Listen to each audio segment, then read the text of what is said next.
দ্বিতীয় স্বাধীনতা বলে কিছু নেই। সরাসরি আক্রমণাত্মক মন্তব্য করলেন বিএনপির স্থায়ী কমিটির সদস্য মির্জা আব্বাস। স্বাধীনতা দিবসে সাভারের জাতীয় স্মৃতিসৌধে শহীদদের প্রতি শ্রদ্ধা জানিয়ে সাংবাদিকদের মুখোমুখি হয়ে এই বক্তব্য দেন তিনি।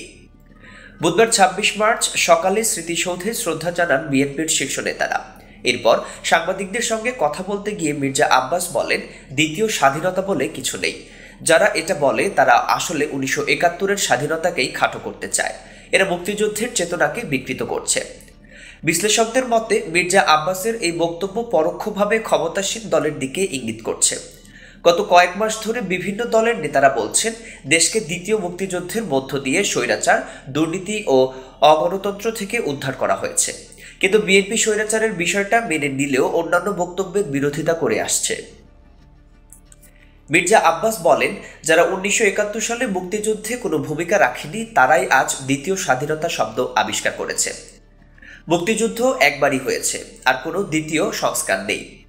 এদিকে ২৪-এর গণঅভ্যুত্থানের মাধ্যমে ৭১-এর চেতনা পুনরুজ্জীবিত হয়েছে বলে মন্তব্য করেছেন জাতীয় নাগরিক পার্টির আহ্বায়ক নাহিদ ইসলাম।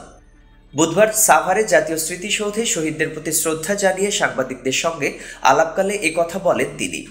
নাহিদ ইসলাম বলেন, ক্ষমতায় বসার জন্য যদি নির্বাচন চাপিয়ে দেওয়া হয় তবে সেটা মানা হবে না। একদিকে ক্ষমতায় যাওয়ার জন্য নির্বাচন চাপিয়ে দেওয়া হচ্ছে, অন্যদিকে ফ্যাসিস্টদের পুনর্বাসনের ষড়যন্ত্র চলছে। তিনি বলেন, সংবিধান আঁকড়ে রেখে পুরনো বন্দোবস্তেই দেশকে নিয়ে যাওয়ার পায়তারা চলছে। সংস্কার ও বিচার ছাড়া কোনো দলকে ক্ষমতায় বসানোর চেষ্টা করা হলে জনগণ মেনে নেবে না। জাতীয় নাগরিক পার্টি এনসিপি তাদের প্রতিহত করবে। নাহিদ আরও বলেন, সামনের দিকে আর যেন রক্ত দিতে না হয়। গণতান্ত্রিক রাষ্ট্র ব্যবস্থা বিনির্মাণ করতে চাই। ১৯৭১ এবং ২০২৪ আলাদা কিছু না। ৭১-এ যা চেয়েছিলাম ২৪-এ তা অর্জন হয়েছে। যারা এটাকে পরস্পর বিরোধী করছে তাদের উদ্দেশ্য অসৎ।